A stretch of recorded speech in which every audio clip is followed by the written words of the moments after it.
You know, it's kind of funny to think about, but have you ever pictured your home as, well, as a fortress?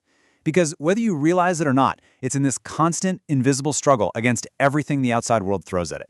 So today, we're going to pull back the curtain on this hidden conflict, and we'll use a really fascinating case study to do it. So let me just ask you straight up. Is your home fighting a secret war? You know, a war against blistering heat, bone-chilling cold, relentless humidity, and maybe even its own aging parts. Well, as we're about to find out, the answer is almost definitely yes. Every good story needs a villain, right? An antagonist. And in our story today, it's not some person, it's a place. We're zeroing in on College Park, Maryland. It's a location where this unique mix of environmental and structural challenges creates a truly brutal battleground for any home's heating and cooling system.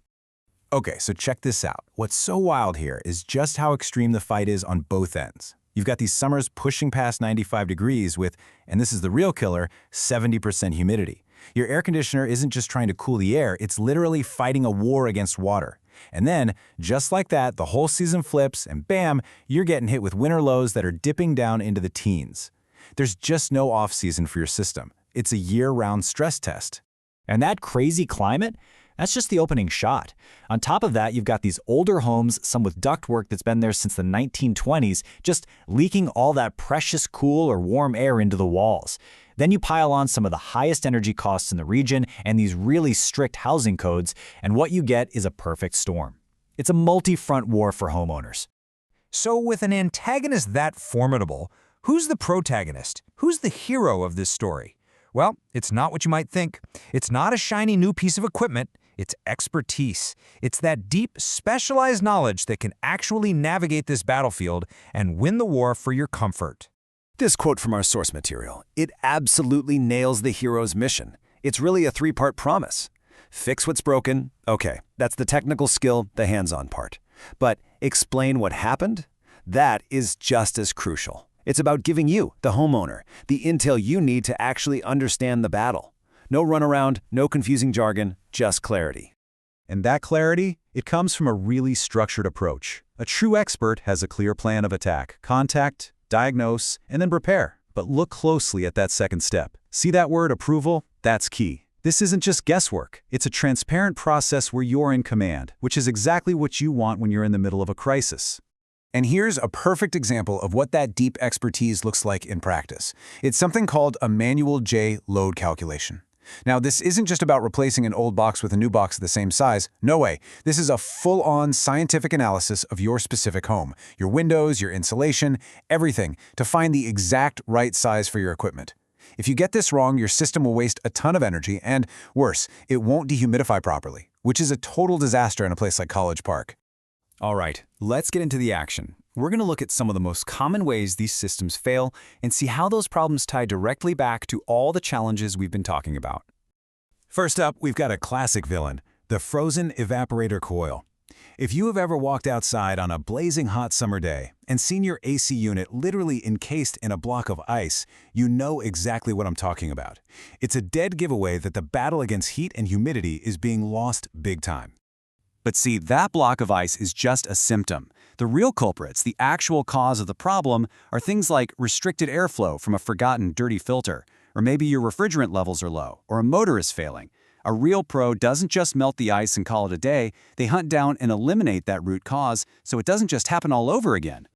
Okay, let's flip the script to the winter battlefield. We're talking about the furnace that just refuses to light up.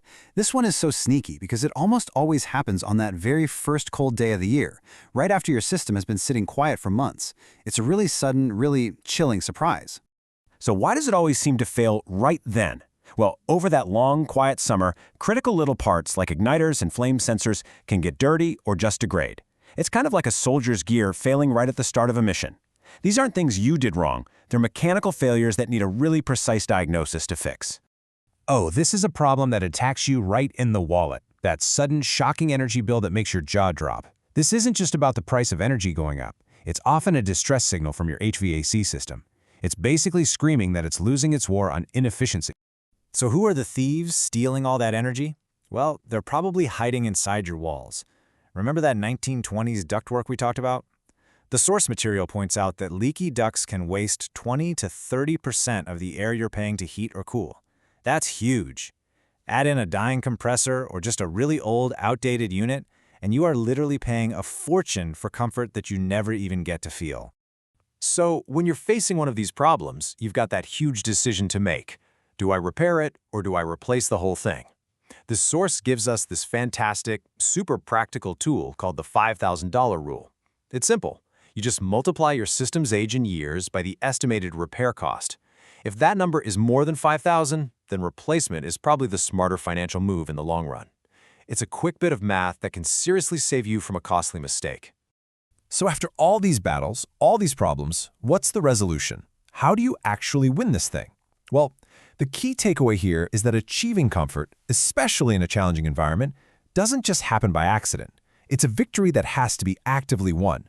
And honestly, this right here is the core idea of our whole discussion. Home comfort is not the default setting. It's the direct result of understanding and properly managing a very complex, very interconnected system. So here it is. Here's your battle plan. First, know your enemy. Really understand your local climate's specific challenges. Second, you've got to be a good scout. Learn to recognize the warning signs of common problems like the ones we've just talked about. Third, know your allies. Understand that true expertise is about diagnostics and getting to the root cause, not just a quick patch job. And finally, always debrief. Always ask about the why behind any repair. At the end of the day, every home is different, and every environment has its own unique set of challenges. So take a second to think about your own situation. What's the next unseen battle that's brewing for your home?